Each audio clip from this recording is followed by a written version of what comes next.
రాజు 7 మంది కొడుకున్నారు. అప్పుడు వేటకి చేపలు పట్టడానికి వెళ్ళినారు. అప్పుడు చేపలు పట్టి ఇంటికి వెళ్ళి బెంచ్ మీద పెట్టినంత. అప్పుడు అప్పుడు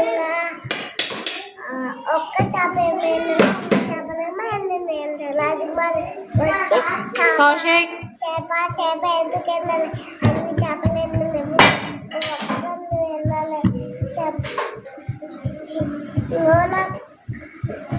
చేప ఎందుకు వెళ్ళాలి, అన్ని చేపలు ఎండినాయి కానీ ఒక్క చేప ఏమో వెళ్ళాలి అని చెప్పినంత.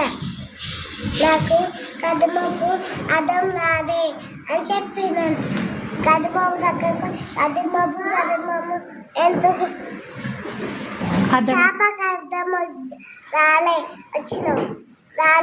అని చెప్పినంత. నాకు చీతకాలు ఆవుకి గద్దీయలే అని చెప్పినంత. ఆవు దగ్గర పోయి ఆవు ఎందుకు ఎందుకు ఎందుకు గడ్డి తినలేదు ఎందుకు నాకు చీతకాలు వేయలే గడ్డి అని చెప్పినంత. అప్పుడు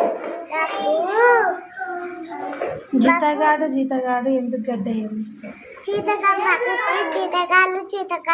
ఎందుకు గడ్డయ్యాలి. నాకు నాకు అవ్వ పెడతాను.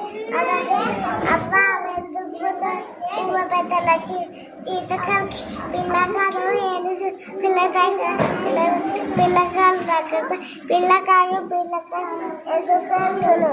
నాకు చీమ కుట్టింది. చీమ ఎందుకు కుట్టిన పిల్లకాలకి. నాకు నా బంగారు కాలు పెట్టి కుట్టానా నేను.